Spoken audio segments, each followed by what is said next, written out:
Bonjour à vous, aujourd'hui 14 avril 2021. On vous revient une deuxième fois aujourd'hui pour une deuxième capsule. Ce matin, on vous a envoyé une capsule qui parlait des demandes patronales. Donc ici, on va y aller avec les demandes syndicales, mais on y va pour les demandes qui sont syndicales, qui touchent les trois secteurs, administratif, service de garde, adaptation scolaire.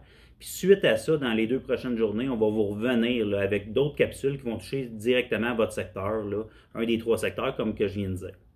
Du côté syndical, on avait 7 grandes cibles. Une qui était surcharge de travail, la précarité d'emploi, conditions de travail, reconnaissance du personnel, mouvement de personnel, assurance salaire et assurance collective, et défense et droit de représentation.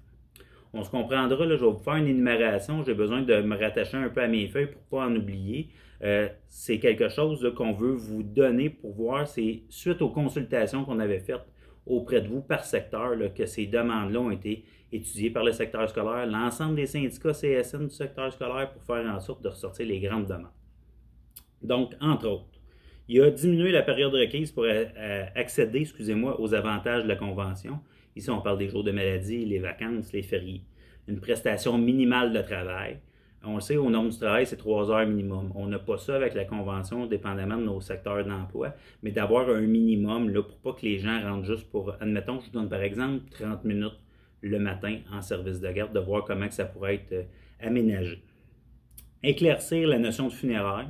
On le sait, l'État est de moins en moins religieux, tout ça, de voir comment que ça peut être appliqué, parce qu'il n'y a pas nécessairement de funérailles maintenant, puis il y a beaucoup de personnes qui sont hors continent de la famille, donc de voir le volet discontinu, d'avoir un moyen d'avoir un congé. Le congé de sans traitement, de statuer un délai de réponse, puis les motifs de refus, pour savoir qu'est-ce qu'il y en est. Baliser la durée du repas. On voit à certaines places des dîners qui sont très courts, 30 minutes, à d'autres places des 1h30 de dîner, ce qui fait en sorte que la journée s'allonge, mais sans nécessairement avoir eu plus d'heures de travail. Permettre les vacances en présence élève. On le sait qu'au niveau administratif, présentement, vous l'avez, mais on voit des milieux qui coupent ça, qui veulent absolument que les vacances se soient prises durant la semaine de relâche en été. Donc, c'était un droit pour vous qu'on veut vous enlever au niveau administratif. Et c'est quelque chose qu'on le sait que dans les autres secteurs, adaptation scolaire, service de garde, que dans certains milieux, c'est accepté, dans d'autres non. Donc, de standardiser ça un peu à la grandeur des centres de services scolaires.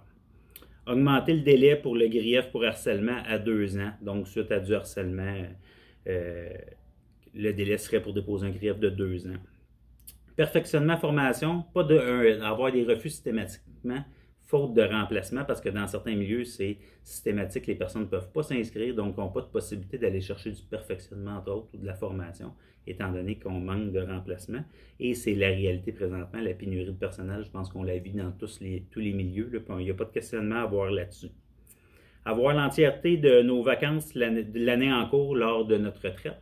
Présentement, quand on prend notre retraite à 61 ans, le jour de notre anniversaire, on a toutes nos vacances de l'année en cours. Donc, que ce soit appliqué en tout temps. Revoir la période pour le retour progressif, donc sur la durée du retour progressif.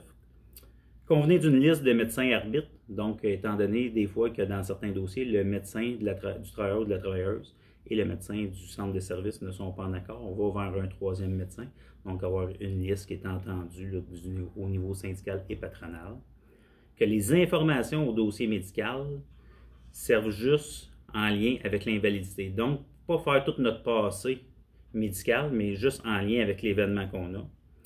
Le remboursement de tous les certificats médicaux. En ce moment, il y a certains certificats médicaux qui sont demandés quand on est en arrêt de travail, qui sont aux frais du travailleur de la travailleuse, donc que ça soit remboursé par l'employeur. Le report des jours de vacances en cas d'invalidité. L'augmentation de la contribution de l'employeur aux assurances collectives. On le sait, les assurances collectives, c'est quelque chose qui coûte cher. Ça a été travaillé dans les dernières années. Nos assurances collectives ont baissé, mais d'avoir une plus grande contribution de la part de l'employeur là-dessus. Avoir accès à une liste du temps supplémentaire puis de toutes les surcroîts pour voir où est-ce que les postes sont peut-être pas à la hauteur qu'ils devraient être et de faire en sorte d'avoir des postes qui sont réels là-dessus. Et la dernière qu'on avait, entre autres, le relevé de salaire compréhensible. On ne se cachera pas, là, je vais prendre l'exemple en service de garde, c'est très compliqué de suivre dans la paye. Les personnes se questionnent, ont de la difficulté à suivre, donc d'avoir un relevé de salaire qui est plus clair. C'est ce qu'on avait de manière générale, nos demandes syndicales là, qui touchent les trois secteurs d'emploi. Suite à ça, on vous revient dans les 2 prochaines journées avec vraiment par secteur, administratif, service de garde, d'adaptation scolaire, pour des demandes qui vous touchent directement dans votre secteur. Donc, je vous remercie, je vais vous souhaiter une bonne fin de journée.